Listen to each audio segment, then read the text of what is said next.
Okay, so thanks for coming, you guys. I really appreciate you helping us with this project. I want to tell you just a little bit about Jin Shin so that you know a little bit of history, so that your feet are standing on a firm foundation. Actually, first I want you to take a deep breath and get in your bodies and sit on your butts. Some of you need to turn to chocolate pudding.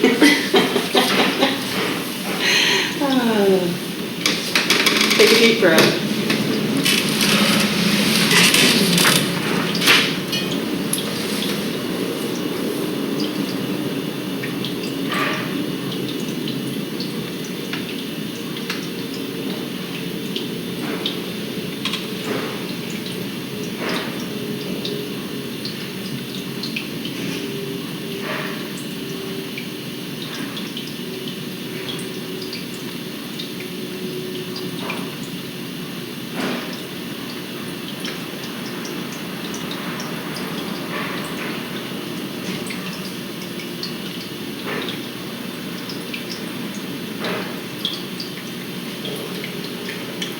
Okay. So did y'all get a chance to meet each other? You did, right? You all know each other now? Okay. So Jin Shin Jyutsu comes to us from Japan, where it was handed down as a traditional oral healing art in the countryside. And its history is much like Reiki. Do any of you know Reiki? Mm-hmm. Both Jiro Murai and Usui from the Reiki system were contemporaries of one another, and they both had pretty dramatic experiences with their health and did the Japanese thing of going to the mountain to retreat to figure out what to do about that. And Usui came back with the Reiki symbols and started to work with those in a clinic, and Jiro Murai came back with a reconnection to his roots through his grandmother, who had practiced Jin Shin in a little village when he was small. And so he recollected the roots of Jin Shin. It was kind of like, in a way, it was similar to what happened with the Native American traditions on the West Coast, how they were starting to lose their roots and lose the threads coming down generations. And it was a similar time in Japan when he went back into the countryside and connected with all of the elders and reformed. I'm so sorry. Apparently everybody needs to call at 10 after 11.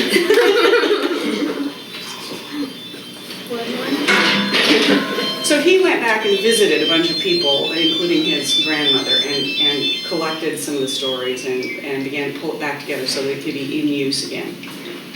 He also created a clinic, and Mary Burmeister, who is a Japanese-American woman, was going back and forth to Japan to visit his clinic.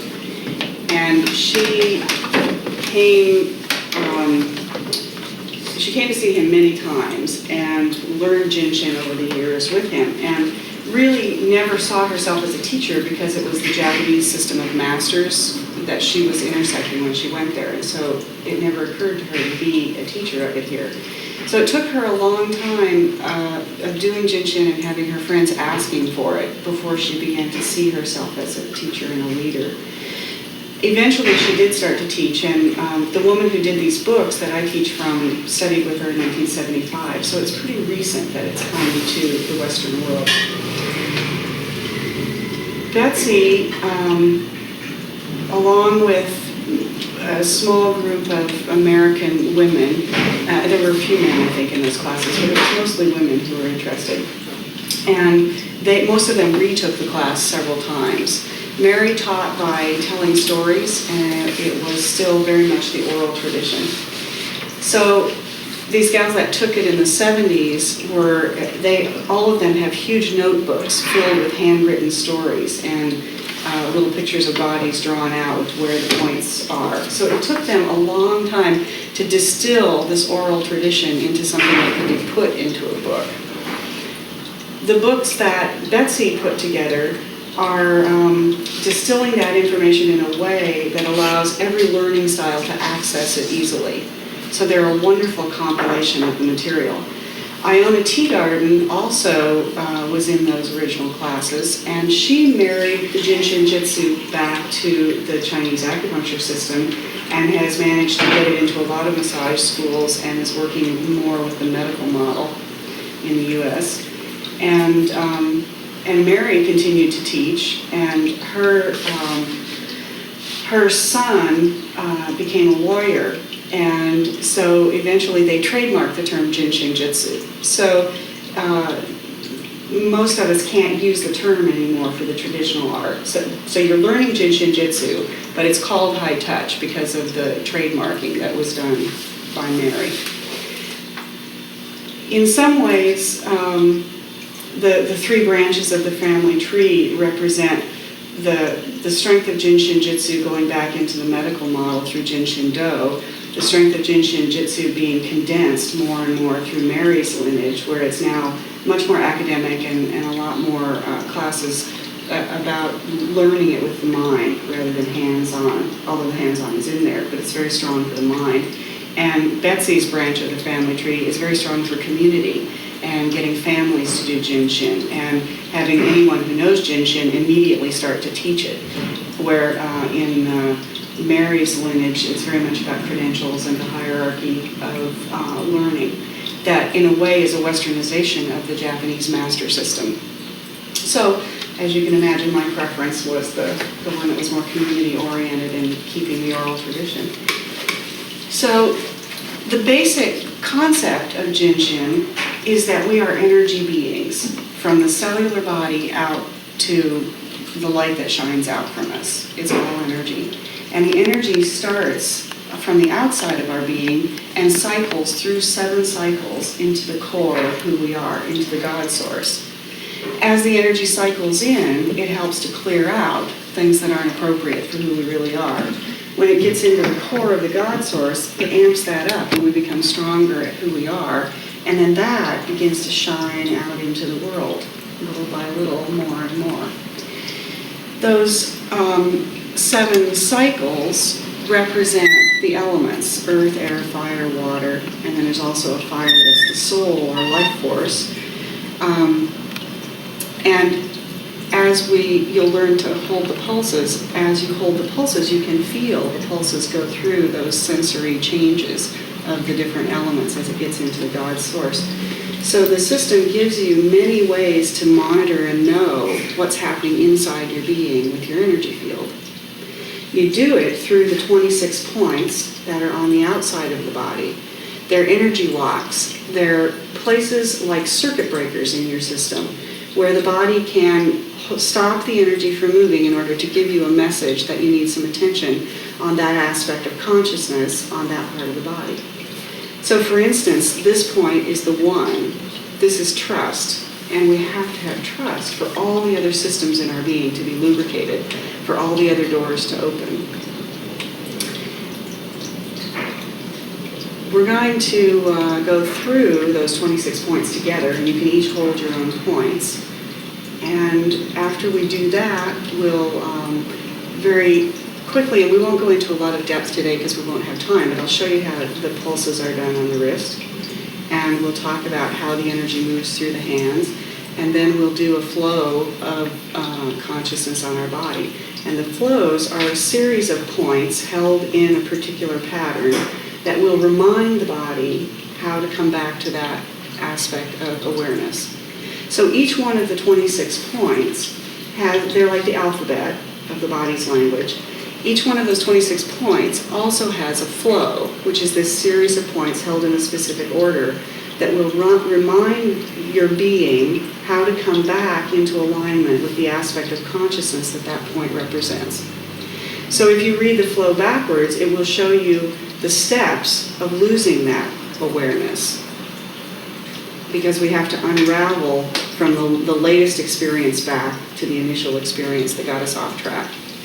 Cool, huh? Cool. So I think, do you have any questions at this point? No. Let's go ahead and do the 26 points then. And as the energy is cycling from the outside of the body into the core of the God source, it's also cycling down the front and up the back, around the body this way 7 times. So by the time we get done with the 26 points, you will have done the whole flow of your own consciousness from the outside into the core. So that everyone's outside and there were 26 is inside? They all are on the outside of the body, and they all go into the core of the God Source and back out.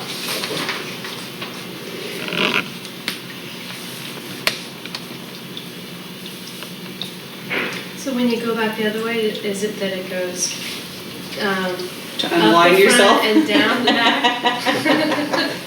There's a point where you don't want to take the metaphor too literally. You can do that and tell us how it works if it does run backwards. The nice thing about bodies is that they have a tremendous amount of innate wisdom. And so by and large, the mind is trying to catch up with that. In my view, the mind is inhabiting the middle space between the spirit and the body and really needs to get information from our spirit or from our instincts in order to have something to work with that's meaningful. Yeah. We can read all the books we want to read, but they aren't meaningful until we have an experience with our instincts in our body and our spirit being present in our body, and then we can use it. I won't necessarily start talking backwards. Yes.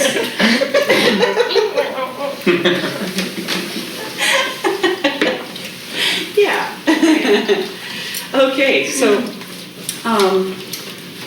you'll need both hands. I'm going to have you work on both sides of your body at the same time. And you don't need any papers for your mind to be engaged with. This would be a good time to just totally be just in your body, not thinking much at all. You don't have to remember any of this because it'll come to you in many ways if you decide to learn more Jin Shin. So your hands are your best energy tool. The whole hand is your heating pad. So if you need to wake up an area, you can put the whole hand on it to see what's happening and send in a generalized energy input to the system to wake things up and begin to change the energy movements of the patterns. So these are your heating pads to get things started. The fingertips, because they have lots of nerve endings, are like your ears. So if you want to hear what's going on in the body, placing your hands, your fingertips very gently on the body in order to feel what's going on inside. And it'll give you more information that way with the fingertips engaged. So you're holding gently, but engaged. Out of the ends of all of our fingertips comes a beam of energy, if you could see the Carillion photograph. They're shining out. And the more open and solid you are with yourself, the more you have lights coming out the ends of your fingers, right? So if you put your fingertips pointed down into the body, you're actually sending a beam of light into the body. So these are really strong communicators to the body. When you do that, however, you're not listening, you're talking. So sometimes you'll want to do that. Most of the time, the point is to listen to the body. The language of Jin Shin is designed so that the conscious mind can get the information that the body has, which, as it turns out, is your instincts. So that's a good piece of information to have. So the points are all basically within about a 3-inch circle. So somewhere in this area is your 1. So if you put your listening finger pads there, and gently connect so that the energy is engaged, but you're not, no white knuckles here. And then just see what you feel. And the chances are you innately put your fingers right on the point. That's usually what happens because bodies know that about themselves.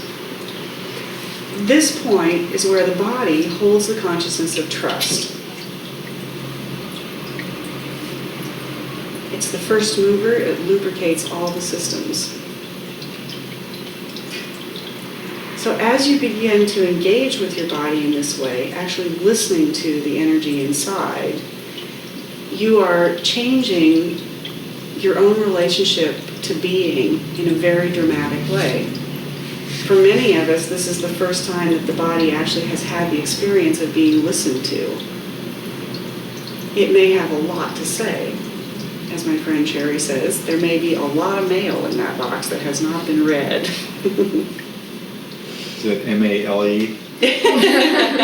Could be that too.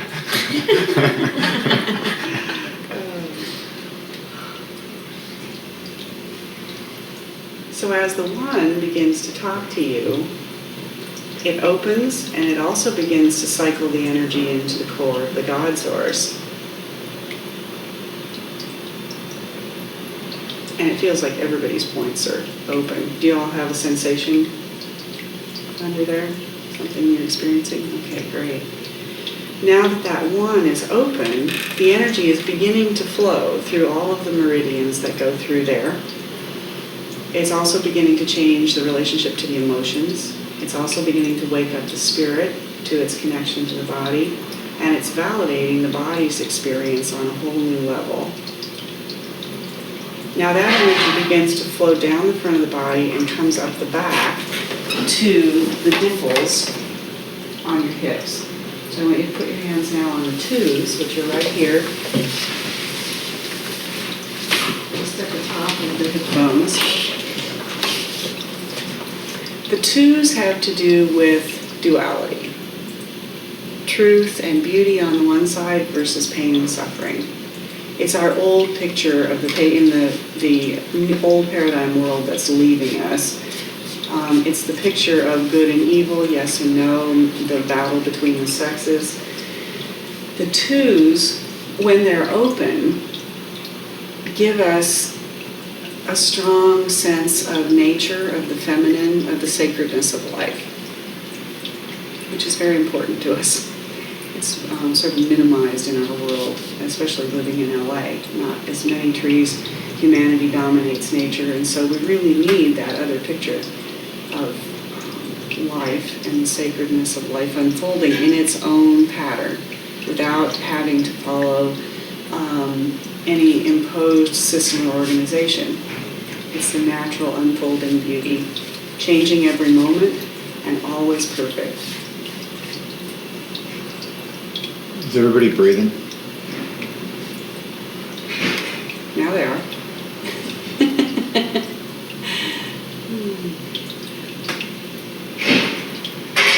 Okay, twos are opening right up. From the two, the energy flows up both sides of the spine to the three, which is about the lowest point you can reach if you put your arms down from above.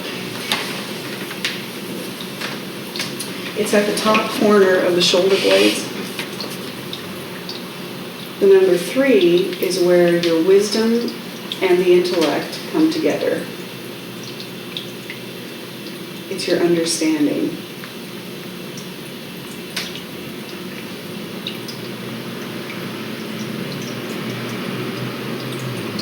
And from there, it flows up to the base of the skull, to the occiput. So right on the little bumps at the base of the skull.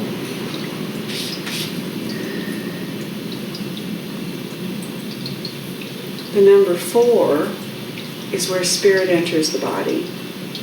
And it's also the last point that lets go and opens when you die, so that the spirit can flow back out the top of the head. So why do we hold stress there? Because if this is tense, that means that the point is trying to give you some information. And the information that it's trying to give you is about whether or not your spirit is in your body. Is it our mind being selfish enough to close off the spirit to the body, access to the body? It probably could be. Or controlling enough? Well, the information that the body will give you there is that there is something going on with the fours that you need to attend to. And so that line of thinking that you're doing is probably the line of thinking that would come in your body if that point were closed. It's thinking about what again, Casey?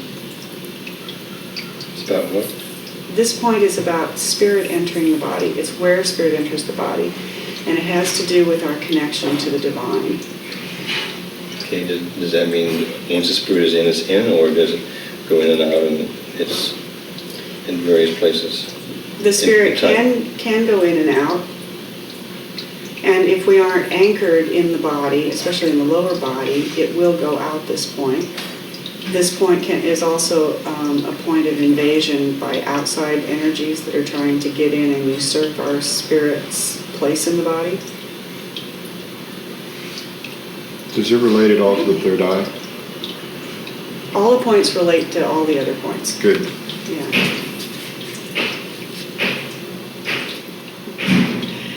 From the 5, it goes over the top of the head and down to the area between the ankle bone and the heel. So in that little tender spot in there. This point is called the joyful sleep. If you think of the face of a baby, totally peaceful, that's what this point wants to be. Unfortunately, this point is also the place that will hold and remind us of the emotional traumas that we've experienced that we haven't been able to completely process or let go of. So it's usually pretty tender for most people. Emotional abuse history will show up here.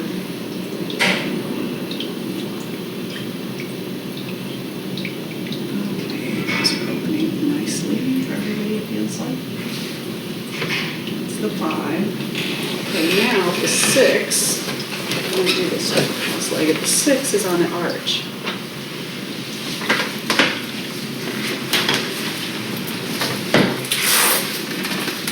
And the 6 is all about balance. It's balance in every way. If you think about this point being, how this point is adjusted, if it changes very little, it can change the position of your head by 8 or 10 inches very easily. So it's balancing your future and your past. It's balancing gender, left and right, yin and yang. It's balancing heaven and earth vertically in your body. So that point will give you a lot of information about how the balance of your being is.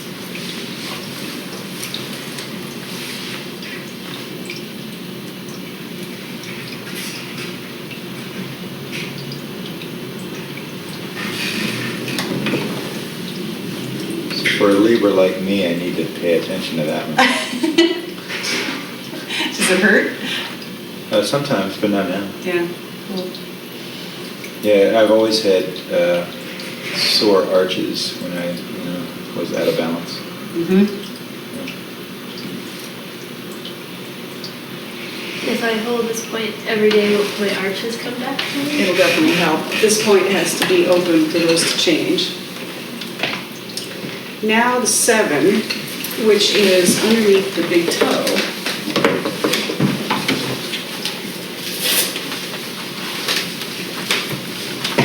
I usually put my middle finger right on the joint and then let the other fingers sit around that. The joint meaning this part right in here? Uh-huh. So the point is the ball or the The point is the big toe. whole, what do you, this The bottom of the big toe? Mm-hmm. bottom of the big toe? The actual big toe?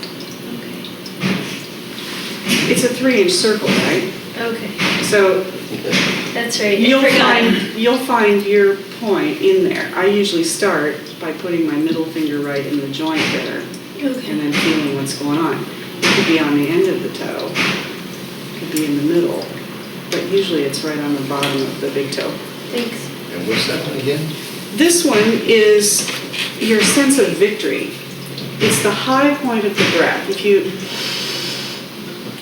All your needs are met in that moment at the high point of the breath. You don't need anything. That's the victory of the big toe.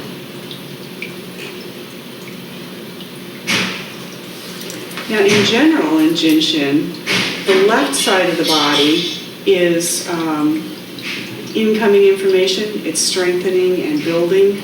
And the right side of the body is letting go, releasing, or it's old information leaving. There's lots of information here. Cool.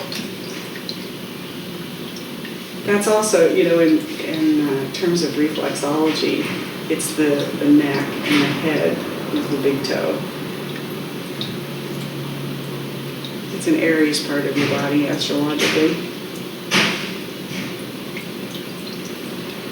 Your toe. Your big toe, yeah. Jin Shin, by the way, is connected to the 5 elements system, like Chinese acupuncture is. It's also connected to the astrological system. It dovetails with all the organs and all the flows. And many of the points, the consciousness of the points represent astrological concepts that can be used pretty dramatically.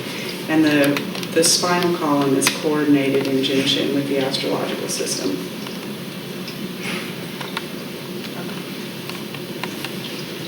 Okay, so can you feel something in your big toes? Yeah. Good. Not a whole lot. And in my mouth too much. It's like you're filling your mouth. You're doing that, can't be. All right then. Now the energy is going to come up the back of the leg to the 8. And the 8 is right here, just on the inside of the back of the knee.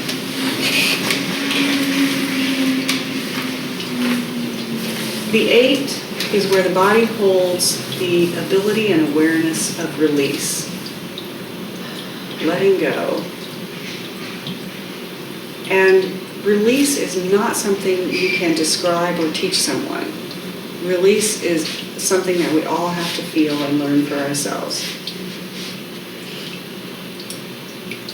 Once you understand and your body has the information about how to let go, how to release, then you begin to access the magic of who you really are, which is what this point is. This is the magic of who you really are. We have 8 people here. That's magic.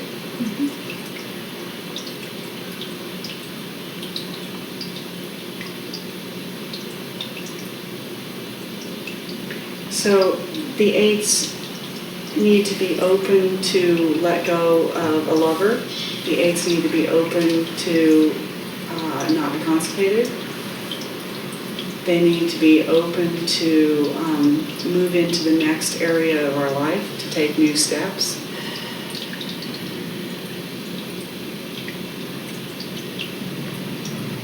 It feels kind of rapturous. Ooh, that's nice. Then the energy comes up the back to the 9, which is at the bottom of the shoulder blades on both sides of the spine. The 9 is the heart's filter. It's the heartbreak hotel. It's the history of your heart, the history of the heartbreaks. And what this point is attempting to do is filter out the history so that you don't take those heartbreaks forward with you into the next cycle of your life.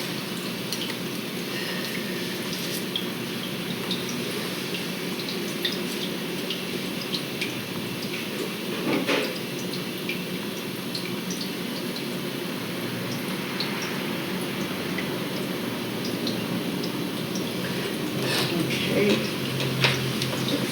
That one's a hard one to hold for very long. Hard to reach. Yeah, it is. That's why they put it there.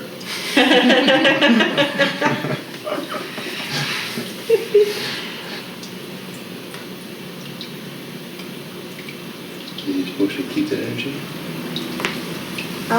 The body is filtering it out there, and if the 8s are open, your body will be able to let go of it. Okay. My head's broken. So when this gets tight, or it gives us the message that something's going on there, we know that we're trying to leave some heartbreak behind that we don't need in the future. Then it moves up about 5 or 6 inches to the middle of the shoulder blade. And that gets even harder to It hurt. helps if you're in Cirque du Soleil. Yeah. Point area. Can you go over the top? Yeah, with the backside. Or you can reach it this way too sometimes. But, you should be able to go over the top, right? No. The 10s, No. you'll love this after trying to reach the point. The 10s are about being perfect or not. We have So- 3 inches though. The 10s are No, about just for me. self-dominion, about sovereignty, about whether or not the standard of perfection is held inside us or outside us. If it's held outside, then these points are going to be really sore. If your standard of perfection is held inside, then they're probably going to be open. Unless you're doing your Virgo and you're making a lot of self-judgments.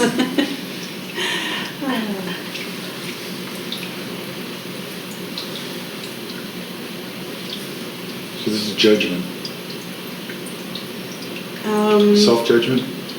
Yeah, when it's closed, you could say it's self-judgment. And when it's open?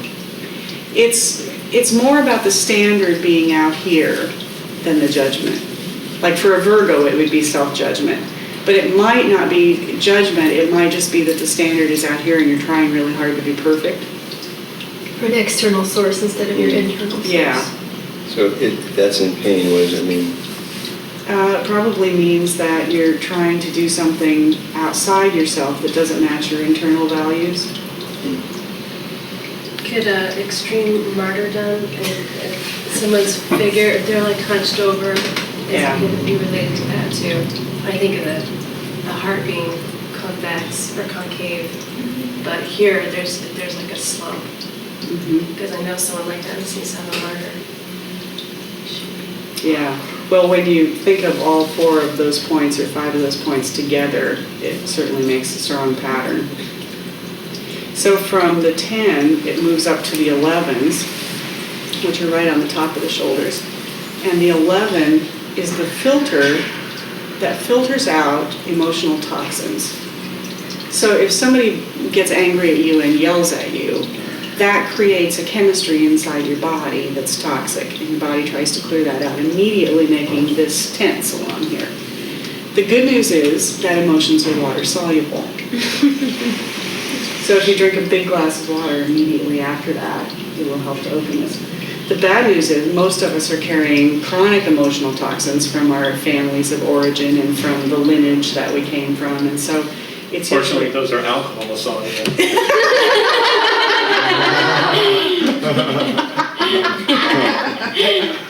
Only in the Irish tradition. That's good, good. Where's the beer? So it's usually a project to get the 11s totally empty. And it involves, and the ways to clear the emotional body are through silence and drinking lots of water. And sometimes it just takes a lot of silence and a lot of water to get that empty. So the left side's energy going in and the right side's energy going out? Or both going out? Or It what? can be in and out, but it's a little bigger concept than that. The left side can be strengthening and building new incoming information to the conscious mind. Okay. So, like if the body's been holding something since childhood, but you've never been able to listen to it, that might appear on the left side of the body when you first notice it, even though it's old information, it's new to you. So it's coming up on the left side. And then the right side is letting go. So it can be outgoing information. It can also be a message that this is something I should have let go of in childhood and didn't, but I know about it, and so it shows up on the right side of the body. And when we touch, are we not listening if we're pushing hard? It just needs to be Yeah, light gentle. touch, right? Yeah, because if you push hard, you can be keeping the energy from moving there. And you might push hard to get the point to wake up and then release it. There are lots of energy variations that you'll learn to do the more you practice it. But in general, holding it hard is not the point. And it looks like we've cycled a couple times, is at the different, we're going through the 7 cycles up and down.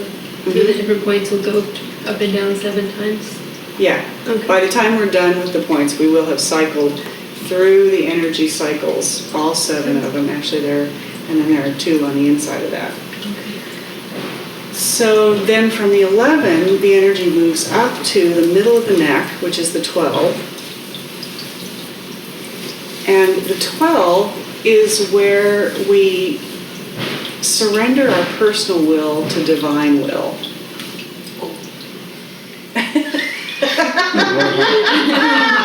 It's correct. Yes? Have you been listening or not? So the 12 will also give you information about mistaken views of who God is, like that are coming forward from other lifetimes, or if you were raised in a culture that had a small view of God, that can be information that's stuck here. I think God's calling.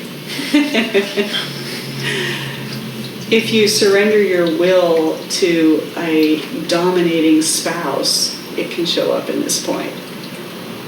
So this point will...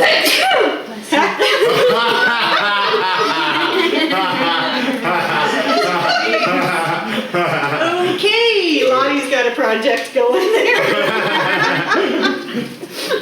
So glad we could help you clear that out. I needed the 8 warriors here. The witnesses. The 7 witnesses in the room. Oh, cool. We each have 7 witnesses. It's like the, what is it? Snow White? Yeah. I'm dopey. Am I dopey? You're doping. Are you going to put this on audio? So, okay, the 12 is opening. Now it goes over the top to the 13, which is halfway between the nipple and the clavicle. There's sort of a little indentation there on most bodies. The 13 is where we change form. It's the part of us that allows the transformation. Your body likes that one, huh? Oh yeah, I always do. That's relaxing. Yeah. Yeah. Amazing good energy. Change form. It allows us to change.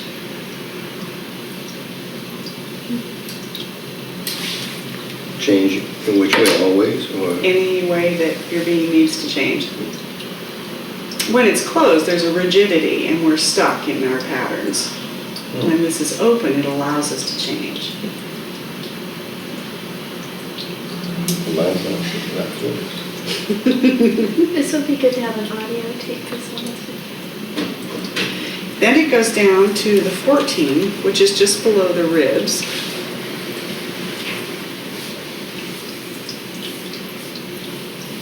Can I ask a quick question? Yeah. I noticed he was crossing his hands. Do you want to keep them uncrossed or does it matter? There can be reasons to cross the hands. The right hand is in general sending information and the left is receiving information.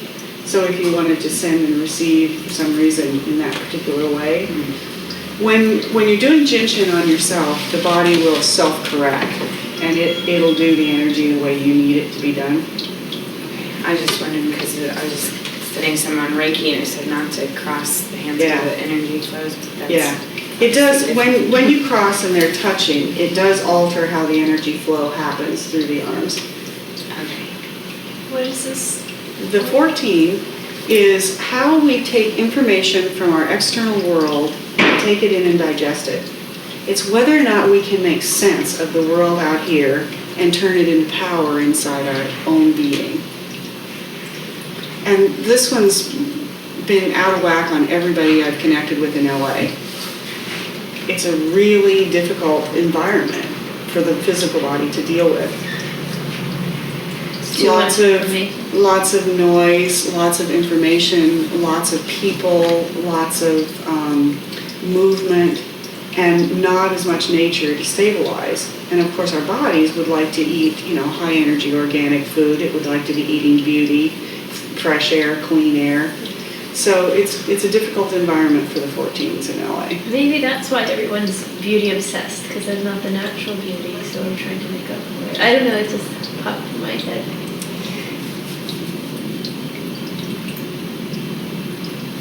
All right, so you have some opening in the 14s. Now, the 14s can be found clear up in here at the bottom of the ribs, right in the top of the xiphoid process. But it also can be down here underneath the ribs.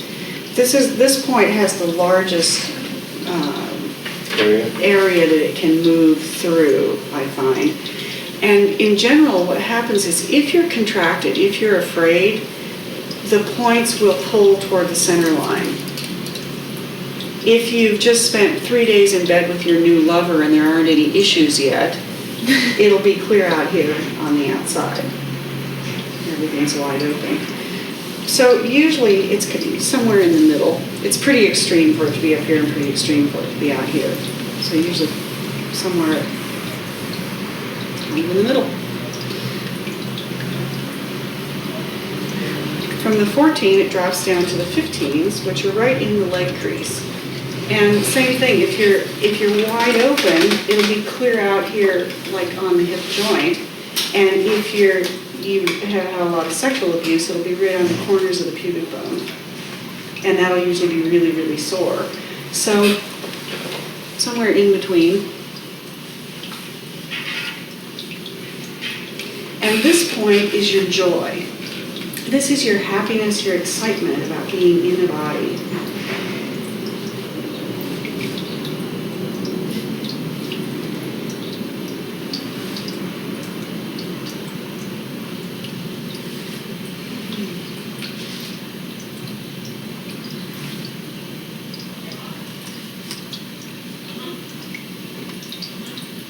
Had a funny thing happen at one class. We were actually doing flows on each other, and there was a man on the table with a couple of women working on him, and all of a sudden he started laughing and laughing and laughing and laughing. And she had a hold of his 15, and when the point opened, he just got such a chuckle going. And the more he started laughing, everybody else started laughing, It's really great. And a very outspoken woman walked in the room just at that moment and said, "What's so funny?" And someone was describing what had happened, and she said, "Oh, well, his fly's open." The poor guy. Anyway, it was pretty funny. Got a second round of laughter out of that one. So the 15s are open. Now we're going down to the 16s, which are on the outside of the ankle. And the 16s, the 5 on the inside of the ankle was the joyful sleep, and when it's closed, it's the emotional trauma. This one is about our comfort and safety in our physical being. It's our trust that the structure of our body is going to support us and we're not going to get hurt. So this one ends up being the history of our physical abuse or physical traumas. Now, it feels like the point is in different spots. You just put your fingers in all the different spots, or is there an actual single point? Well, just put your hand on the whole area, and it will eventually coalesce into one point, I suspect. And often, as you hold it and as it opens, it will change locations, especially the 14 on the ribs. As it gets energy flowing through it, it will often drop to the outside a little bit. A lot of sadness in this one.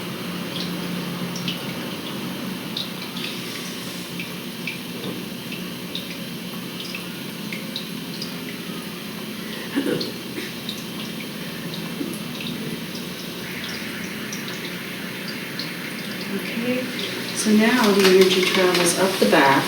And if you're standing and your arms are hanging down, this point is on the back of the body. So the 17 is next. And it's somewhere in here on the wrist. The 17 relieves mental stress, mental tension. It helps useless thoughts from the brain dissolve. Do you recommend the right hand on the left hand or the left hand on the right hand? Well, if you hold the right wrist, you're helping to release or let go of useless thoughts that you don't need. If you're holding the left side, then you're helping to strengthen and build the clarity of the mind.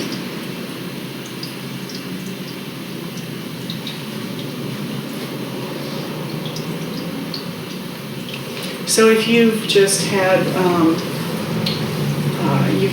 3-hour meeting that's been all about thinking and trying to solve problems, you might want to hold the right to release that mental tension. Or if you've just been on the freeway at 6 o'clock. I'm getting headache right here to do this. It's lighting it up. So it's underneath the wrist bone? It's somewhere in this 3-inch circle. On the outside. Mm-hmm. There's a pain in here. You need to release some mental tension. It's the body's message to your conscious mind saying, help me out here. I need to let go of some tension. Release over here then? Mm-hmm. Yeah, hold the right one. Yeah, this is painful. This releasing. So the left one is the one that's painful, or are they both? No, that's the left one painful. Okay, so that tells you that you've got incoming mental tension. Okay. You know me. From there, it goes to the 18, which is on the pad of the thumb. The 18 represents who we are on the inner self, and does that match the personality that we put out in the world? So are the inner and the outer in harmony with one another? When I first moved to Sun Valley, I had 6 or 7 clients who were very wealthy women in their 60s whose husbands had retired in, say in the last 5 years. And so they were living at home with husbands who were often on the road or not there much before that. And every one of them was very interested in metaphysics and self-help and personal growth. And so they all had taken lots of workshops over the years, and they had no limitations for what they could do financially, So they had a tremendous amount of experience and wisdom.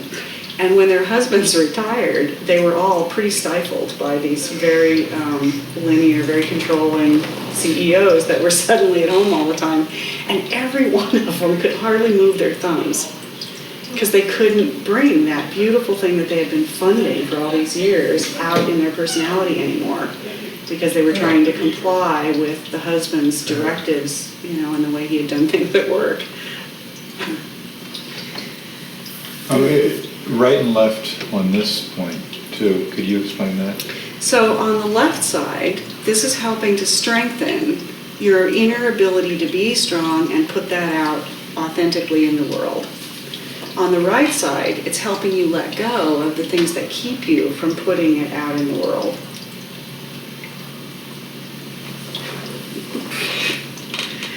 Okay, then from the 18, it goes to the kitty cat. It goes to the 19, which is right on the chubby part of the front of the elbow. This point is it's called the balanced leader, and it's when what we take in matches what we put out. So it's the balance between giving and receiving. And if you're in balance with your giving and receiving, then you are designed to be showing up in the world as a strong leader. So if you're in balance, but you're not showing up as a leader in the world, this point is going to give you that message. If you're showing up as a leader in the world and you haven't done your inner work, this point's going to give you that message. Okay, what's the difference between the left side? This is strengthening that point. Mm-hmm. So on the left side, you're going to be strengthening your ability to give and receive in balance, strengthening your ability to show up in the world as a strong leader. On the right side, you're going to be letting go of things that keep you from doing that or imbalances in your giving and receiving. This is warming. So that lets you know that there's energy movement going through there when the temperature changes or it starts to buzz or tingle. Which it should be. Or you feel a pulse. Yeah. Okay, from the 19, the energy comes up the back. We're still, those points on the arm are still coming up the back. Now it comes over the top to the 20. And the 20 is where all that information in the brain comes forward into awareness waiting to be seen.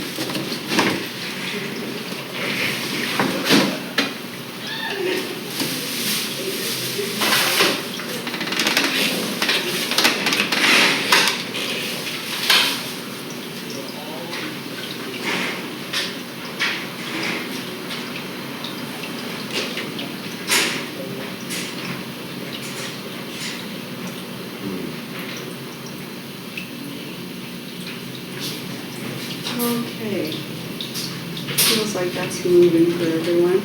Then that information that's in the awareness drops down into clarity. This point on the cheeks, the 21, is your clear vision. And it's your clear vision whether it's 20/20 eyesight or the sensory vision, your psychic abilities, your ESP, your intuition. And you said if our sinuses are stuck, that means we have interfering? Is that Yeah. For the moment, I'm just going to leave it at that because that's too much information to put into just going through the points. okay. So your clear vision.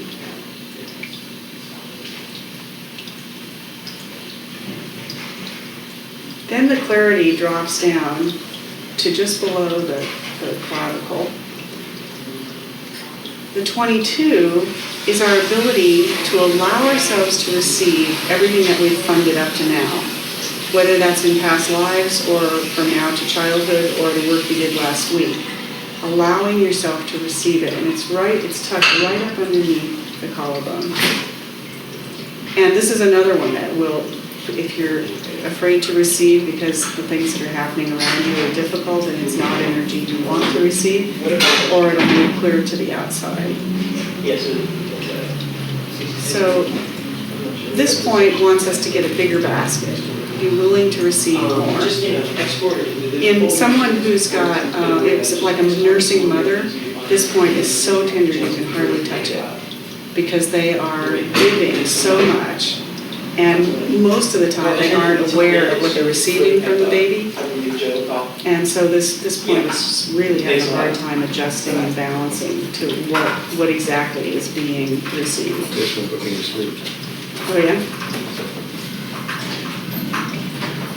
We'll have to explore that. Right at the moment, all we know is that it's an issue that has to do with allowing yourself to receive.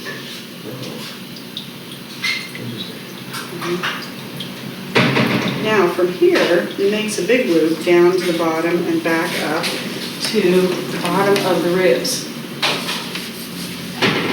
So right at the bottom. And this point regulates addictions. This is the point that's letting us know about the connection between heaven and earth, between the top of the body and the bottom of the body. This is where they meet. So it's the waistline? Or? It's right at the bottom of the ribs. Yeah. Just at the bottom rib.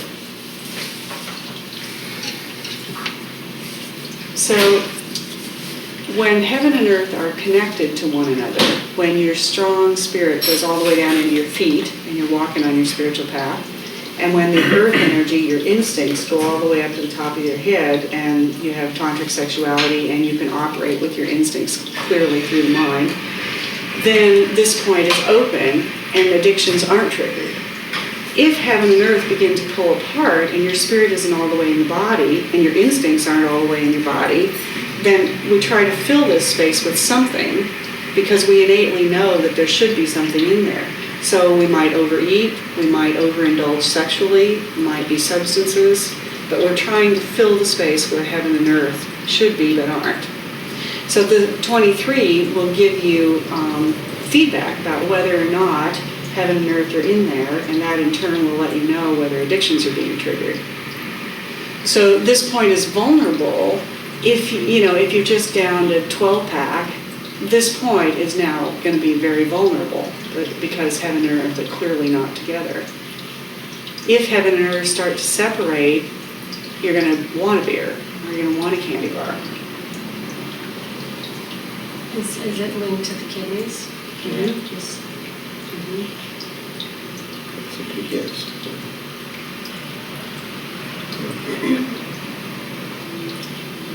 That's a good one for us to just hold for a minute while Brian changes film.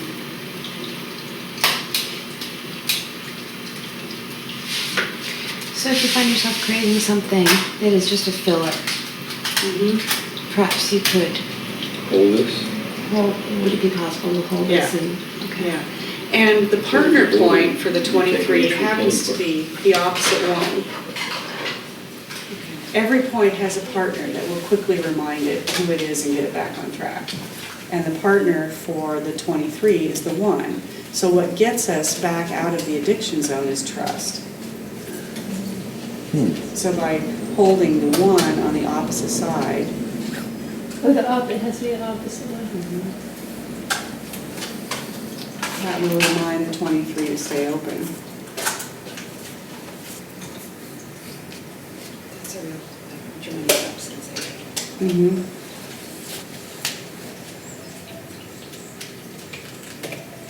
Because this trust point is about trusting your spirit, trusting life, trusting yourself.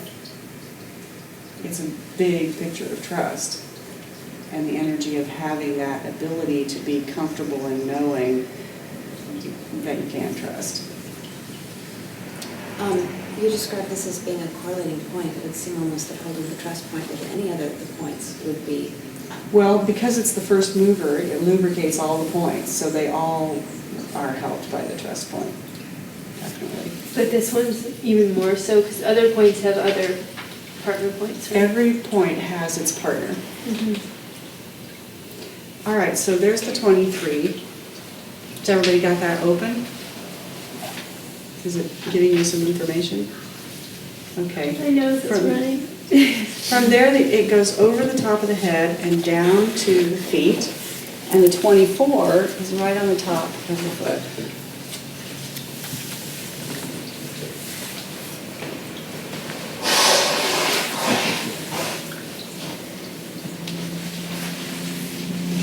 The 24 is where we hold peace and harmony. The consciousness of peace and harmony. When it's having a difficult time, it's chaos. And that's the whole entire top of the foot where it looks more towards the outer. Each point is a 3-inch circle, Right. and it's on that area. Okay. A 4-inch for you. Yeah, wide feet. Didn't mean that. So the You need more 20, flexibility. so chaos versus peace. So Another people one. who have hammer toes, Another one out of whack for LA people. yeah.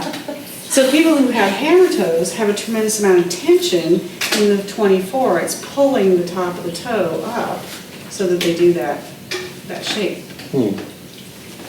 So someone who's got hammer toes has probably had a tremendous amount of chaos in their childhood that distorted the body, because that 24 was always in tension, and they never got to have peace and harmony.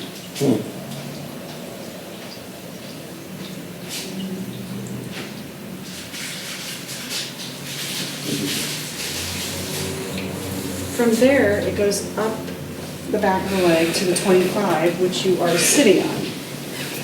It's right at the top of the thigh bone. Hi, Dave. Hey, did anybody drive a Nova on this side of the street? Anybody in a Nova? Cool. Just about to get tipped. Thanks.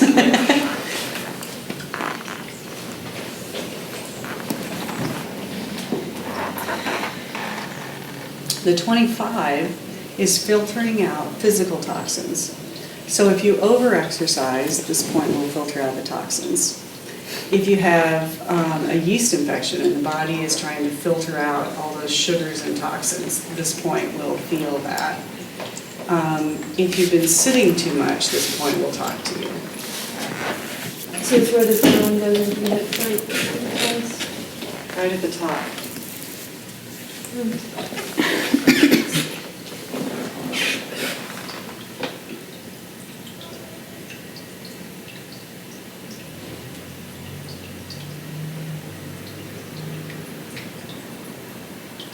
Okay, and from there, it goes up to the 26, which is on each side of the heart chakra. And you can hold it by giving yourself a hug. The 26 it's about self-love, and it's the completion. It's the point where the energy has cycled into the God source and it's come back out, and this is your awareness that you are God, that you are a divine representation of the source manifesting and creating in the world.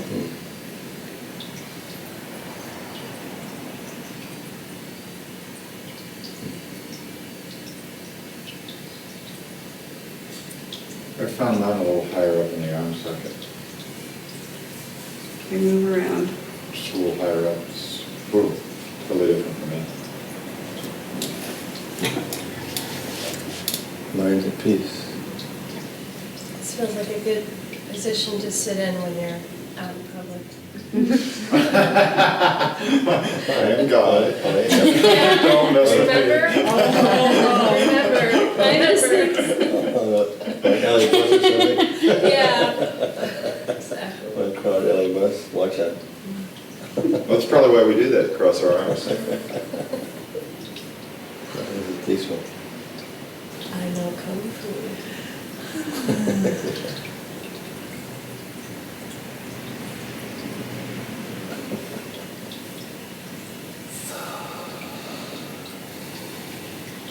So as soon as you're done being complete and loving yourself, I think we should take a little break and have some food. Love ourselves another rest. Well, let's get those 14s going.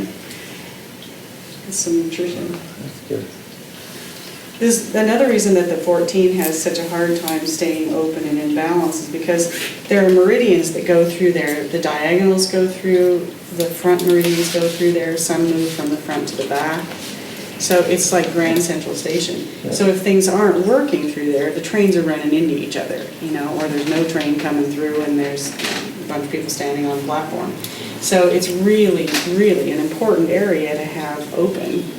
Isn't the triple warmer the three chakras there?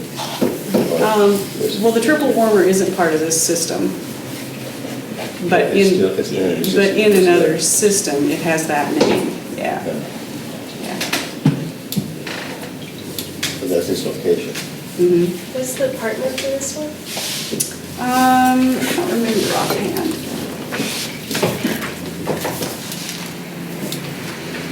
Involves a very special calculation with prime numbers and algebra. To find the partner. It's imaginary numbers. I forgot about that.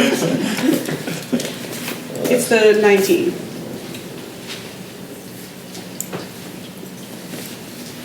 Does it matter? Oh, actually, it's the high 19, so it's here. Wasn't it I again? Variable. X. So, by the way, I didn't say that Jin Shin Jyutsu translated is I am is. I am is. I am is. Like the I am presence. I was just chanting, I am this way. Well, now you is.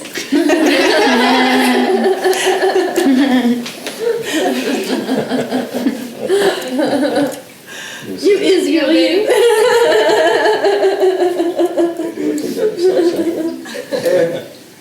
What is her name? Something Tea Garden? I'm a Tea Garden? Iona. I own a tea garden. Yeah. That's great. Is that a real name? Yeah. She could be, I am a tea-bird. And they got a divorce, so that might have been the issue. Yeah, I'm not Ron. sure. I own a tigre. She's a, It's Ron's ex-wife. yeah, well, his shop is in San Marcos. isn't it? Yeah. Yeah. I'm sure, yeah. So awesome. Okay. Are we ready? Totally hurt. We're ready. All right, let's do the number one flow. The number one is the first mover cultivates trust. It's the trust in yourself, trust in heaven and earth, trusting your instincts, trusting the people around you. So if you lose your trust or your knees are aching, you might decide to do this flow. You might also take the pulses and find that the body is calling for the one through how the pulses are reading. For the moment, we're just going to do it because it's going to open everything up. So we would do the left flow if we wanted to strengthen our trust, and we would do the right flow if we needed to let go of things that were keeping us from trusting. So which one would you like to do? Right. Okay, that was unanimous. My knee's swollen, remember? Your left one. You want to do the left one? Do the left flow, and you'll just reverse the sides. So when I say left, you do right. How dyslexic are you? It'll be a test. None yet. Okay, so if we were doing this flow on someone else, the first thing it tells us to do is sit on the right side of the body. But since we're doing it on ourselves, that's not a relevant comment. So the notation in Jin Shin, which you won't have from that handout, but so you know it for the future, in the notation, the capital L and R is which hand you're using, and the small L and R is which side of the body you're putting that on. And if you're totally dyslexic, there's another system that has to do, that's oriented spatially, that does, then you don't have to do left and rights. So we're going to do that center column. So we're going to hold the left hand on the right 2. So you're going to cross the body and be on the other side. And the 2 is in the dimple at the top of the hip bone.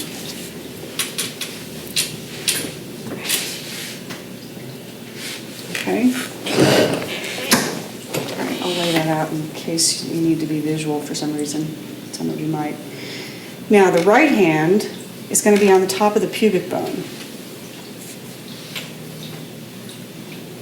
And the pubic bone carries information like familial information about what happened at our birth, or the birth information that's being handed down through the genetic lines.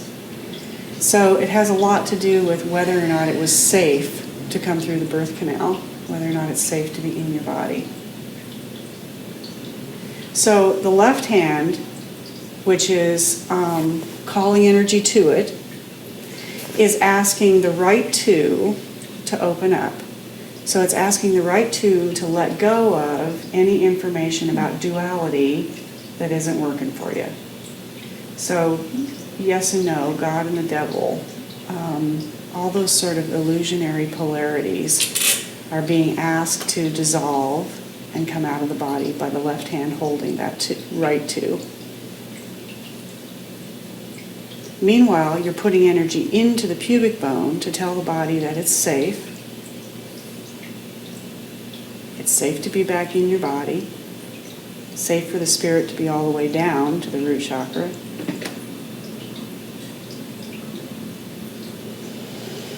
So now, when these 2 points start to talk to each other, they might bounce energy back and forth from one point to the other. They might do a buzz at the same kind of frequency or loudness. They might have, they might both change the way the pulse feels.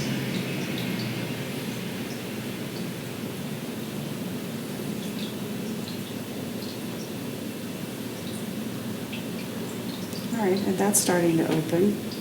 So now, with your spirit being safe being in the body, and you're opening up and letting go of those old messages that it's a dangerous place because the devil will get you. Now take your right hand and put it on the right one.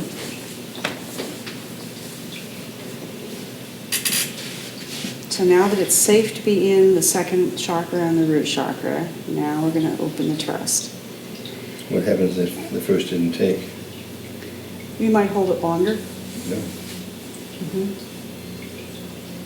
I've noticed all of our foreheads we're thinking. And maybe we need to start feeling and just lighten up. You know? Because all our foreheads we're thinking about it. You're trying to feel Yeah. the energy. Yeah. I'm feeling it, my body's Yeah, rocking towards just it. look in the mirror over here, and you'll see we're all thinking, you know? Yeah. My whole hands burn right here, just maybe because I'm bent like that. See if you can prop it against your chair so that it gets to relax a little. Yeah, 'cause That'll it help. hasn't relaxed. Stop thinking and start feeling. You weren't thinking about everything. I think a lot, way too much. No, you were the only one of the bunch of us that didn't, there weren't. You were just smiling and being innocent. She's been practicing for 2 weeks being in that body. Good You were job, just Lonnie. being innocent. Yeah. My whole Like a body's, I child. feel like I'm in a cradle because my body's just rocking. I'm not making it rock, it's just rocking. But it's wonderment is what you've got. You like the excitement of a child, that innocence. That's what's so beautiful. And that's what we were not tapping into. We forgot it. You know. Yeah, I was staring in the mirror last night and realizing, oh, I'm a whole lot more beautiful when I'm not thinking. Duh. You know, like the child. You know, that simple. You know. But I was doing this just a minute ago. You know, my forehead was all. And we all. I looked around the room. It's like we all were doing that, just thinking about it. And now it's like, Getting hot, yeah. Heat coming out.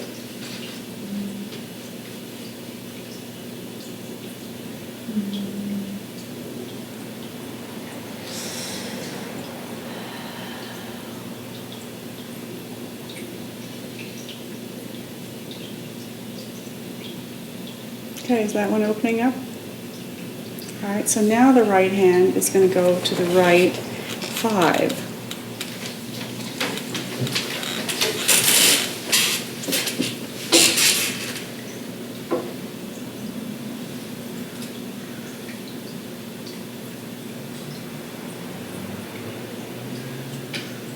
wow.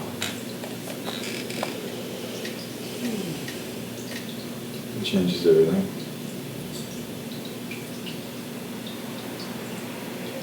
Suddenly breathe.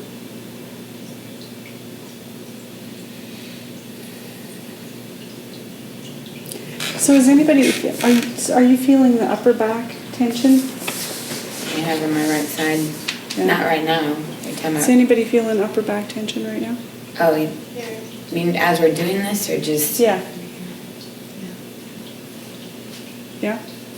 I've been feeling it all Yeah. morning. It's pretty intense. We should do something about that. Because it's starting to be too intense to not deal with it. Yeah, it's been a few weeks. It's been Okay, intense. so that is an outside spiritual imposition that's pushing on your life. Like a religion or a person that has a strong agenda for how you live your life. And you're like up against it right now. So let's just clear that out of your spinal column right now. You just need to lighten it up in there a little. Getting hot over here. It's just some history. Did you grow up with a particular religion? Jehovah's Witness. Oh, yeah. From 2 years old to 18 years old. Okay. There's some pretty heavy structure in there that wants you to live your life a very specific way. And there's some family patterns in the neck. Mm-hmm.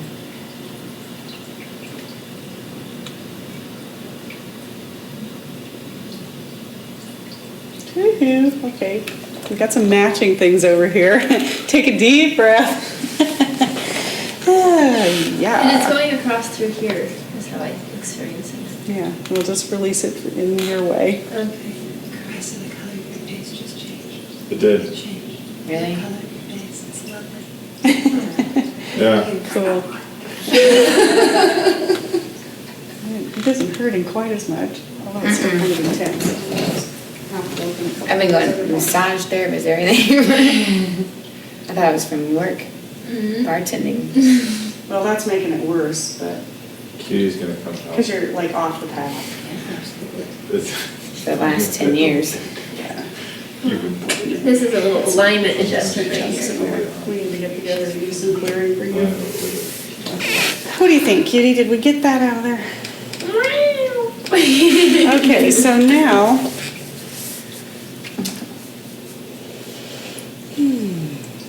five's opening. Can you feel energy moving through the five? So the five, now that the trust is open again, and we're letting go of those old messages, now we're letting go of some of the emotional things that have built up that prove to us that we couldn't trust. Joyful sleep, history of emotional trauma.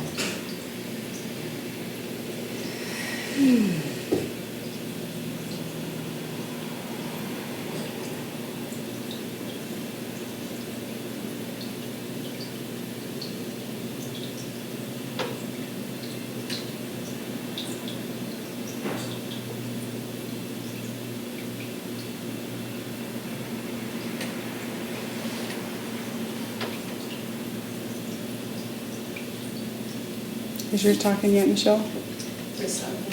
Good.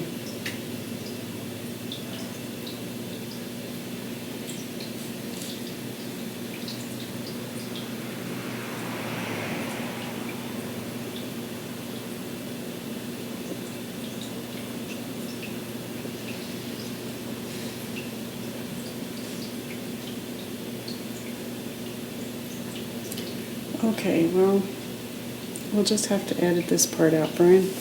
We need to get this reptile out of here.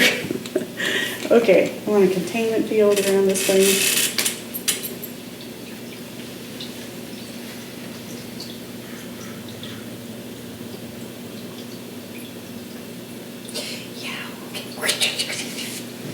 Okay, now, I want to disconnect any lines that are going down your spinal column, any lines of consciousness that are weaving throughout your body. We want those all out of there.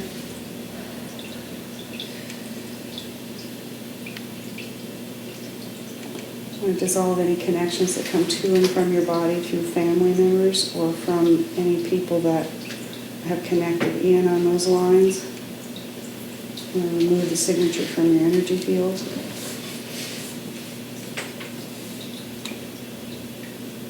Okay, and then I want to detach at the base of the skull.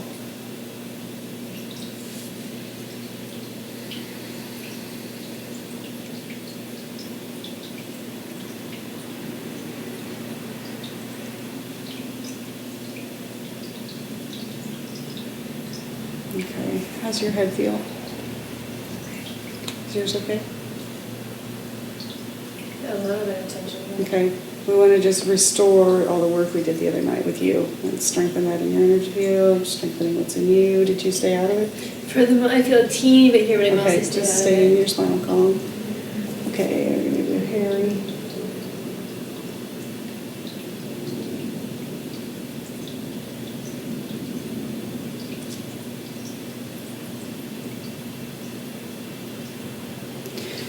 Brian? Oh, never mind. I got it.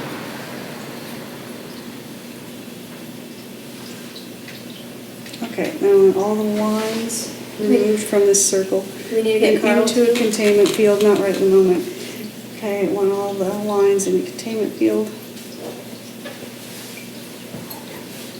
I want any lines cleared out of here that are link ups.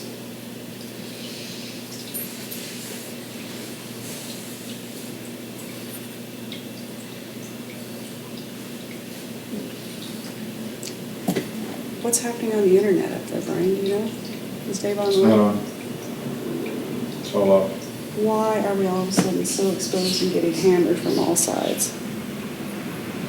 Okay, let's pull clear anything that's connecting with Carl.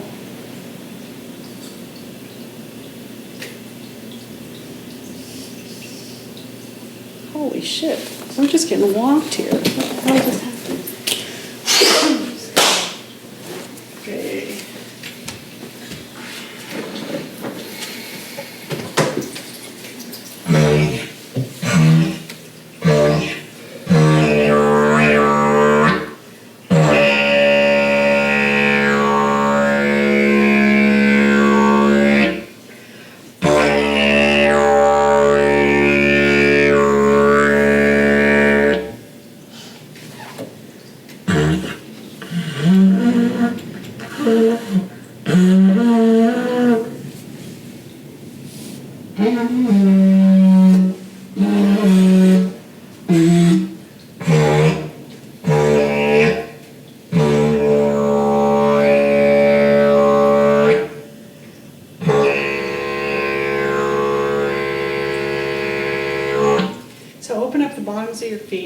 We're going to clear a path to the center of the earth.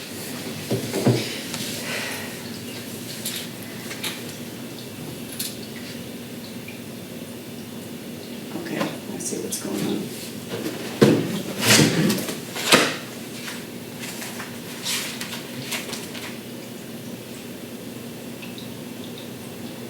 We just inadvertently opened the doorway by being together, and we need to use it.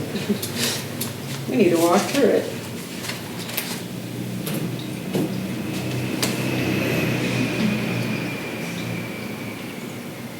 Okay. At 1:35, Chiron and the moon just went into sextile. Is that cool? I love that shit. Okay, so there now, it just relieved the pressure. Okay, so what that means is that we need to subconsciously be totally present, allowing the beauty of who we are and the beauty of the earth to be in our bodies. So subconsciously, we need to come forward and be present, being comfortable being who you are. And Chiron dials it in, so we've got a direct doorway to this middle part of the body, like the solar plexus is potentially open in a way that allows us to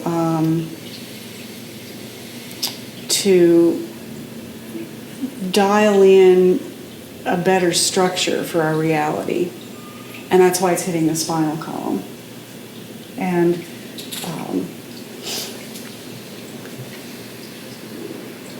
okay, so now that we got the doorway, let's now just take a few breaths and just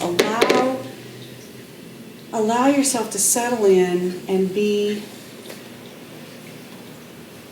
open to being yourself on a scale that is being God in the world, on a scale that's you activating your gifts and being present, shining those out from your body.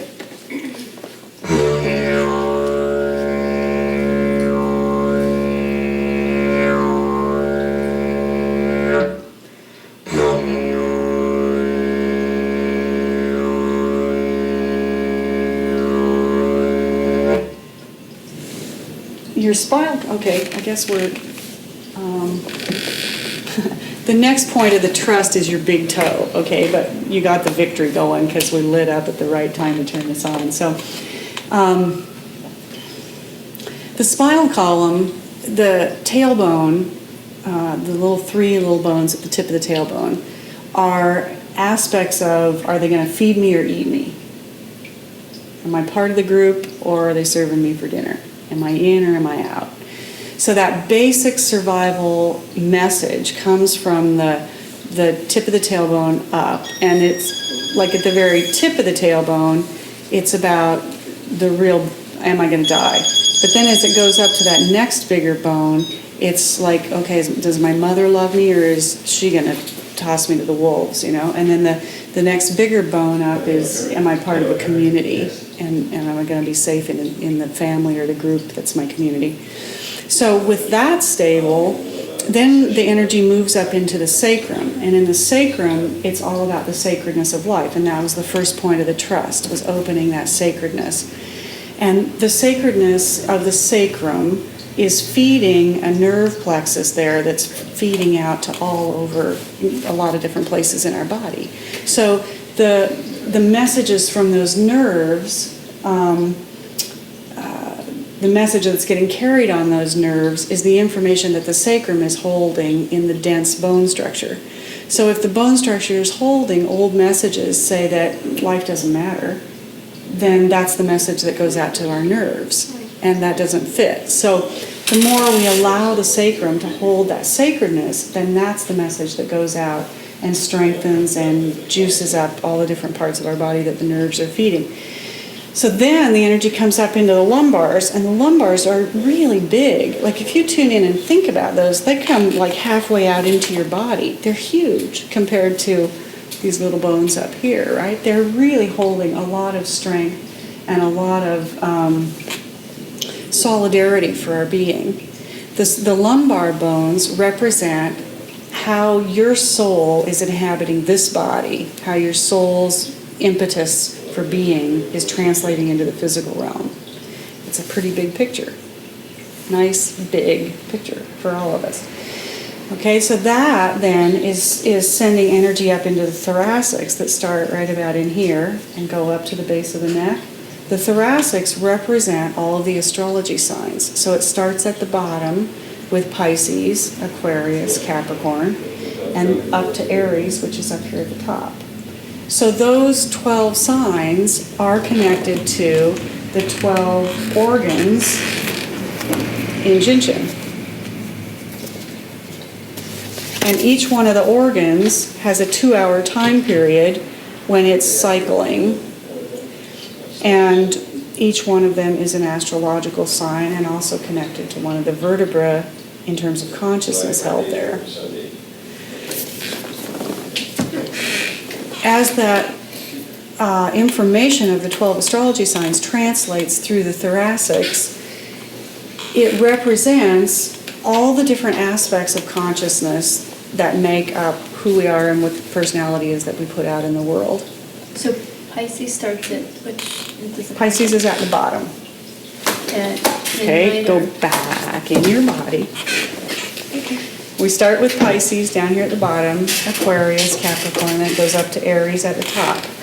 Now it translates into the cervicals of the neck as our family patterns. So our family patterns are the culmination of whether or not we're safe in the tailbone, whether or not life is sacred in the sacrum, whether or not the lumbars, the power of our soul, is online in this lifetime, and all the information of being translated through those 12 aspects of consciousness. So it all culminates in how our families behaved and supported and didn't support us and all the rest of it. So these 7 little bones in the neck can be used metaphorically to represent the 7 chakras from the top down or bottom up, depending on what topic you might be looking at. Okay, and then the atlas holds, because it's at the 4s where spirit enters the body, if we hold someone else's view of ourselves in a higher position than our own view of ourselves, the atlas will be out of whack. So the atlas itself is our perspective on ourselves. Okay, so now take a deep breath and just settle into that spinal column. And The whole spinal column? yeah, and just let it gently move the energy.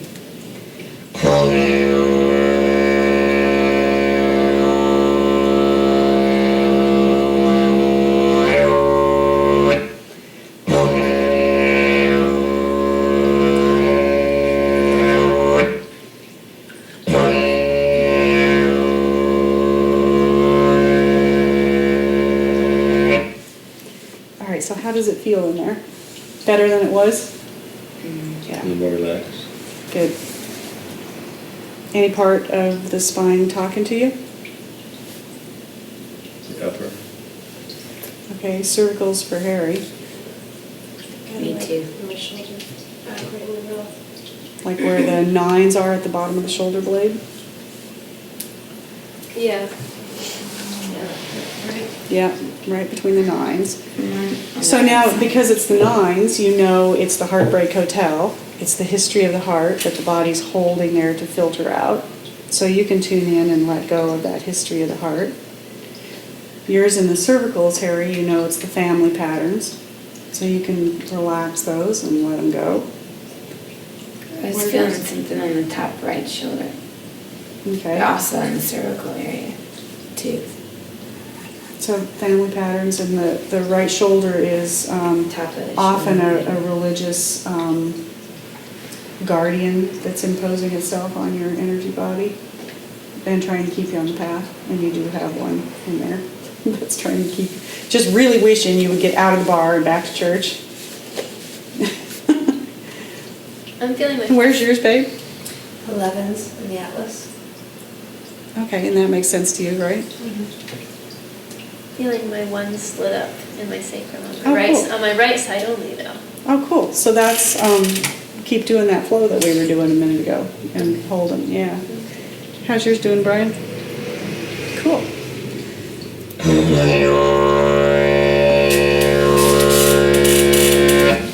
Okay. All right, now we can have the moon and Chiron doing their thing through us without anybody getting hurt. So repeat the moon and Chiron. What you just did in your body was the moon and Chiron. That was it. That's how it feels in your body to have the moon in Virgo sextiling Capricorn Chiron.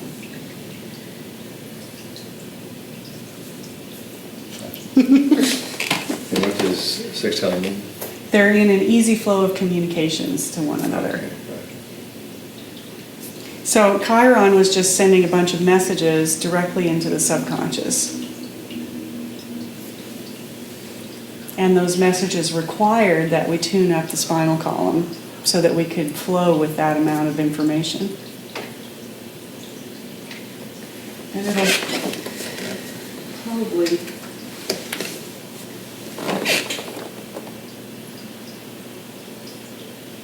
Yeah, we've got that to work with all afternoon,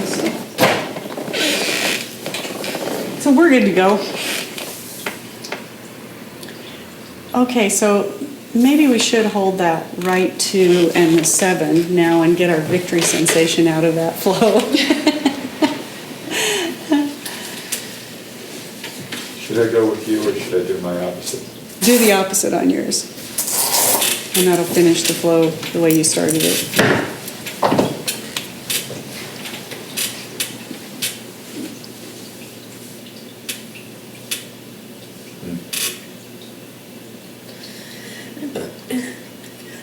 Excuse me.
So you're getting the sensation near the toe?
So if you relax your grip a little bit on that toe and arrange your arm so that the toe gets to be in its natural position, you'll probably find that it opens up faster.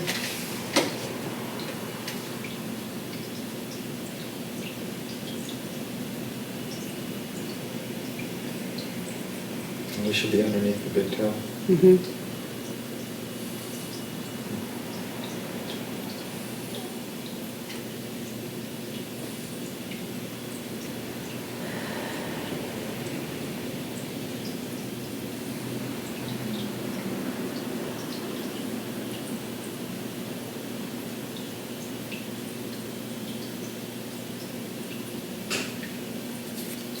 Okay, so there's the trust flow. Feeling a lot of pain come out behind my ears. Is it changing? As long as it's changing, you're in good shape. Okay. Okay, at this point, we can do another flow if you want to, or we can do questions if you have some questions.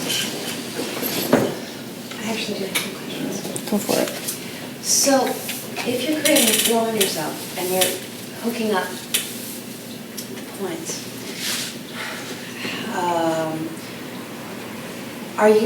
I'm not quite understanding how I'm creating this flow without just sort of recycling the same energy. There are some, you can also do some clearing. I mean, like you can consciously ask for information to be leaving your system. I think that's what you mean. So you don't want the same information. And what happens when the body opens up the point and the flow starts going, it naturally releases information that doesn't fit in your body. So the flow itself is doing that. Okay. Yeah. And I like the way you said the beginning of that sentence because you can make up flows. If you know what is happening in your consciousness or what the project is that you're working on, you can sort that out and actually put a series of points together to walk that awareness through the body. If you guys want to get these books, you can either get them online or you can get them from me.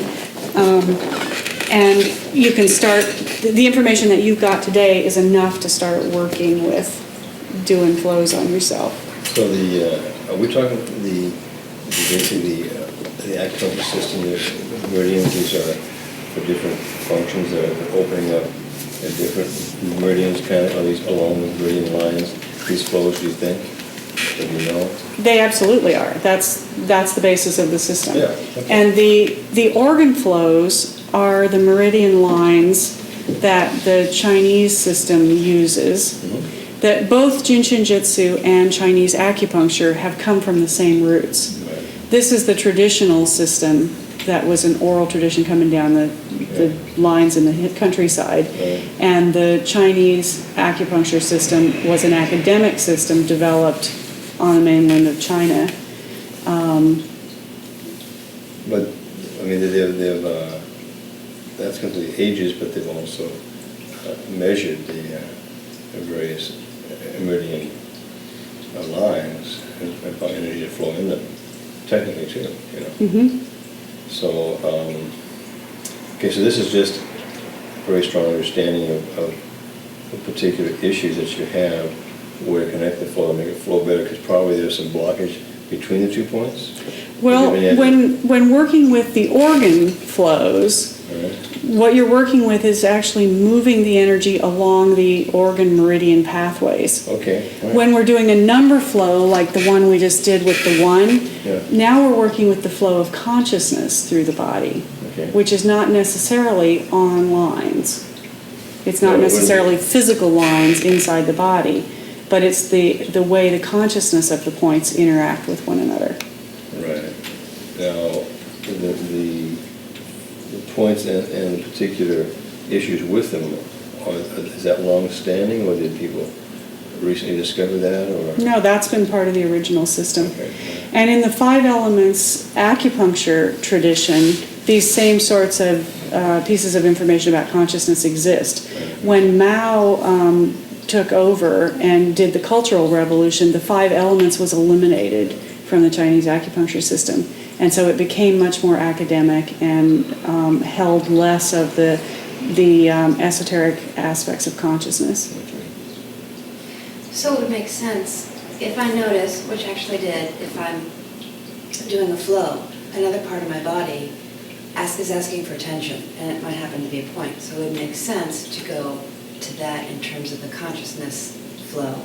Because if it's asking for attention, then that would be part of the hookup. If you're designing your own flow, yeah, it's showing you how your flow of consciousness goes.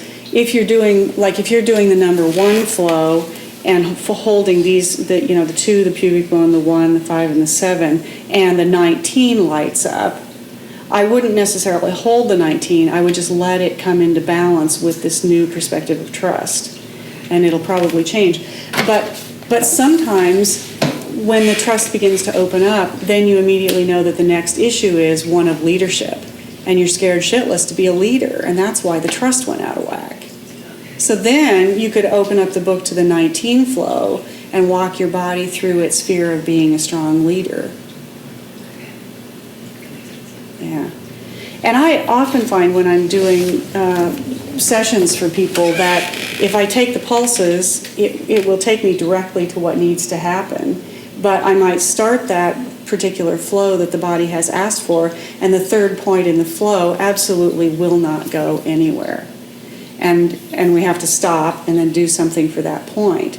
But the body has given a tremendous amount of information up to that point, because it's told us, for instance, that the issue is really the lungs, or the issue looks like it's the lungs, but it's really the 14 point on the right that isn't moving any energy.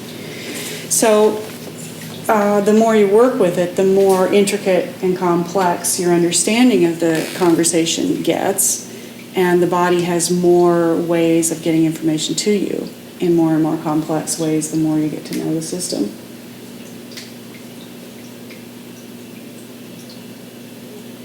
Can you explain the pulses? Yeah, let's do the pulses a little bit. So here's a pulse chart, here's a pulse chart. So for the moment, all you need to know is we're going to ignore all the words on this chart. These little lines coming in are the fingers. So when you, like if I'm taking Caressa's pulses like this, and then I get done, and I got my 3 fingers sticking out there so I can see what's going on this chart. Does that make sense? Mm-hmm. So let's do our own pulses now. But it's reversed on ourselves, right? Let's start at the beginning, and we're going to do that now. Okay, so hold your left wrist out in front of you. And for this, you don't need the book. We're just going to walk you through it. Now, put your right hand underneath and align your first 3 fingers so they're in a row with the tips lined up, and they're putting equal pressure. And we're going to start where the last wrist crease is, just below the last wrist crease. What do you mean the last? The creases on your wrist? Mm-hmm. Going to be right below it. Below the last one, okay.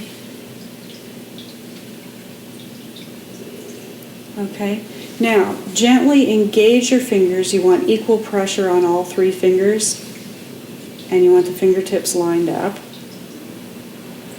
And with them gently engaged, you want to differentiate each of the 3 fingertips. So is there information coming to the fingertips under one or the other or all of the fingers? Mm-hmm. If it's all of the fingers and it's going, it's your blood pulse. That's not what we're looking for. So if it's giving you, if you are feeling your blood pulse, then slide your fingers to the outside, and you can actually push that vein over out of the way and get in under it. So you can go like that and come in under the vein. There, you might want to be under your last wrist crease. See the last crease. So move your fingers down a little. Look at your crease. So the last crease is there. So, yeah. So you're in the soft part of the wrist where there's...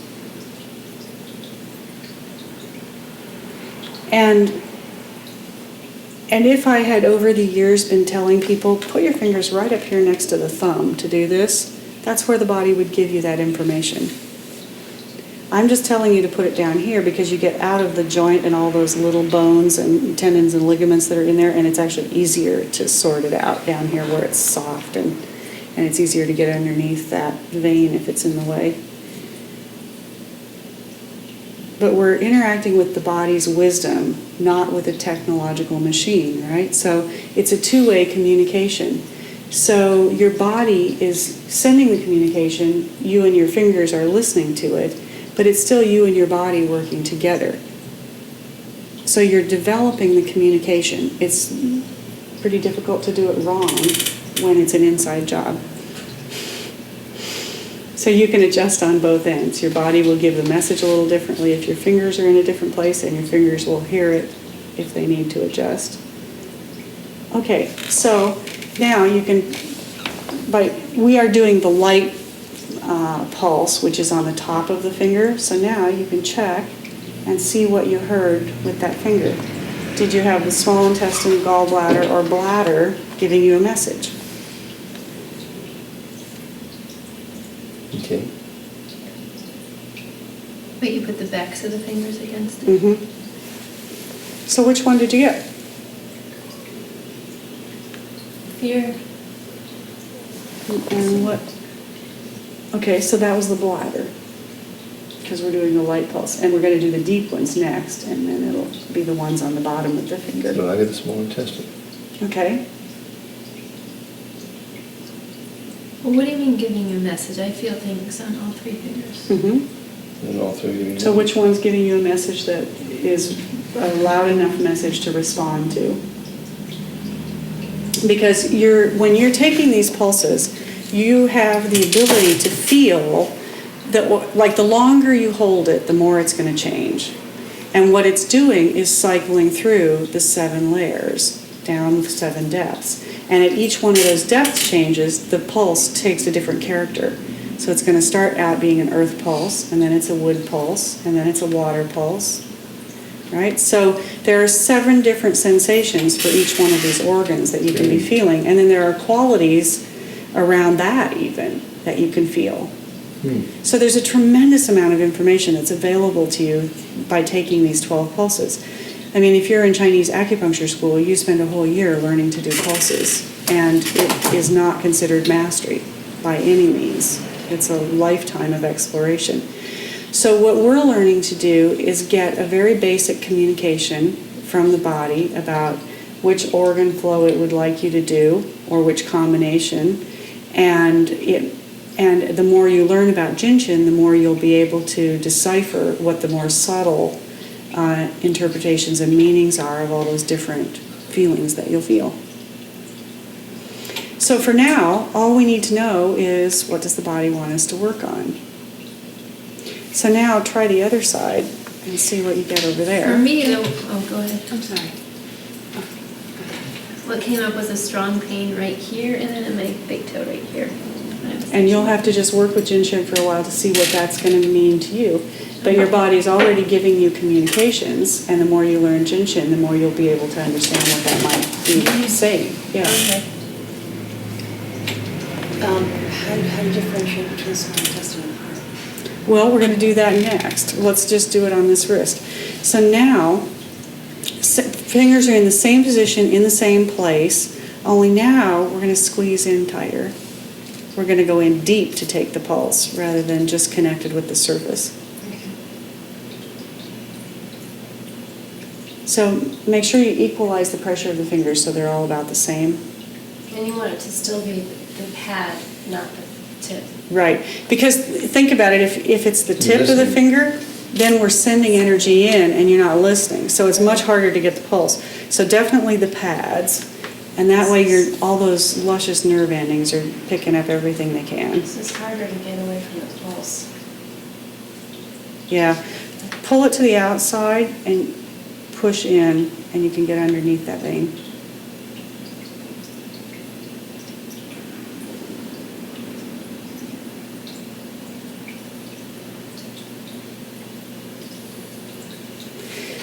Now, the best thing to do is go in, get the pulse, and get out. Because what happens is, the more you put attention there and the more you hold it, you're actually doing Jin Shin on those 3 meridians. And they're starting to cycle through the 7 different pulses. So if you hold it and get the first pulse that you get which one of the organs is at the outside of the body cycling with the earth pulse, which is very strong and deep. If you hold it for a long time, then all of them start to go in and you get more subtle pulses until they get all the way into the core. So you could just sit and hold your wrist pulses and do Jin Shin on all of your meridians. But if you want to locate something You just have to like get a reading. Get in, get the reading, 'Cause and otherwise it'll- and you also can, like erase and then go back, right? Because after a while, you start to get so introspective that you've got everything lit up in all the levels, all depths, and so it gets really tricky to read a single pulse. I got better. It's like too much information. So, I'm not sure I know what's going on. Okay, so, so you take the light pulse, and I would assume you would get messages as to what was coming more alive under which fingertip, would be how I would describe it. So when you get deeper, that might change. Well, when you are doing it on the surface, you're checking 3 organs. When you do it deeper, you're checking 3 different organs. That's okay. So you can, you'll still get a cycle through all 7 of the same pulses on lights and deeps. And the deep pulses are the organs that are deeper in the body, or representing a deeper connection to survival.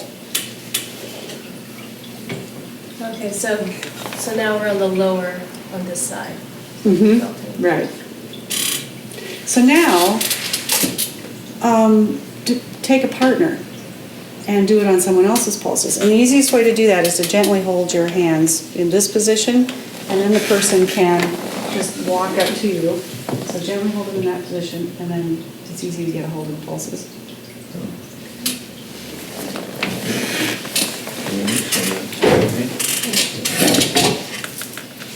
So what I would suggest is doing the light ones, get in there, get a sense of it, and get out.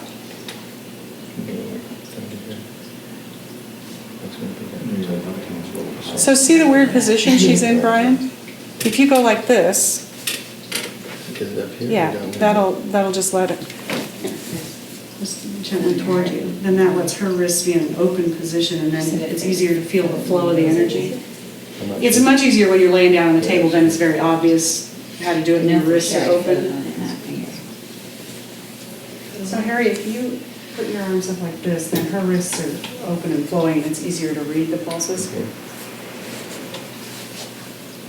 Try it again. You get your left hand a little It's a more. little light, That's right. Is that okay? I feel like it's just a little. You'll probably See in what it the is, the soft light part left. there is going to be easier at the beginning. And then once you start doing it and you're used to taking the pulses, you'll be able to get them anywhere. Is it okay my neck just cracked like that? It's the light, Yeah. Same thing. the first finger is that the, Same thing. On this side? yeah. So what organs did you get? Well, that's the I got small intestine, right? stomach and small intestine. Yeah. Oh, so he needs a diagonal, And then in the middle, and then, because one's on one side and one's on the other? yeah, I got stomach and Okay, well, the intestines match up, that's what I read myself. So when you're taking each other's pulses, there's no right or wrong, because each one of us has gifts for each other person in a very different configuration. Maybe you want to do the So harmonize. I might take someone's pulses and 3 other people take their pulses, and it'd be different. On this side with a little bit of this one. When you were holding it for a while, I started feeling energy zoomed through my fingertips. Is the same thing? So mostly, okay. It's the small intestine and. The organ is like that. Okay, so now do the deep pulses. nothing in the first place. Try more at the Here, bottom. just like that.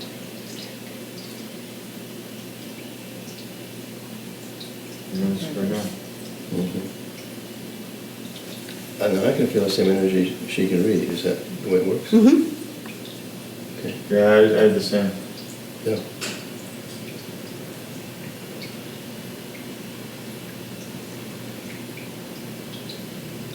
And sometimes I find that with some bodies, I ask their body before I take the pulses, what would you like me to do? What flow would you like me to do on you right now? Because that might be a different answer than, what's going on with you in general without a question. And it will definitely clarify the pulses and give a simple transaction of information.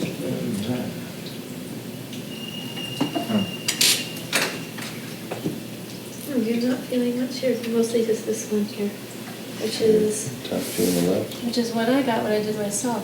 this one. So gallbladder. Your heart is getting strong.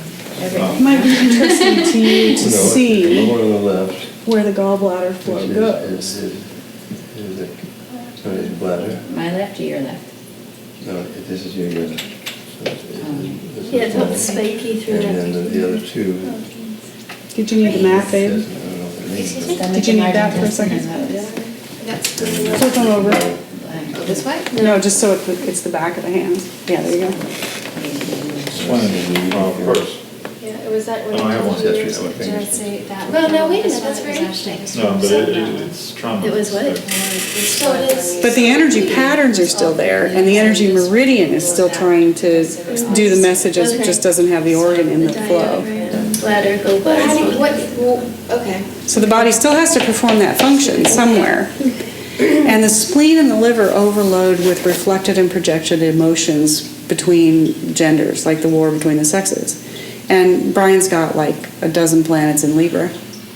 So his whole reality is either Scorpio or Libra, which is very much focused on the interaction So this is one. between gender, left and right side of the body, which is why his body's calling for a diagonal. You got one pulse on one side and one on the other side. Yeah. So the coordination across body needs to be The strengthened. right was this. So what you would do then, now that you have that information that you need a diagonal, you would look up what flow, Mm-hmm. Well, it's this look one. those things Right up, first. and then, Right, nice.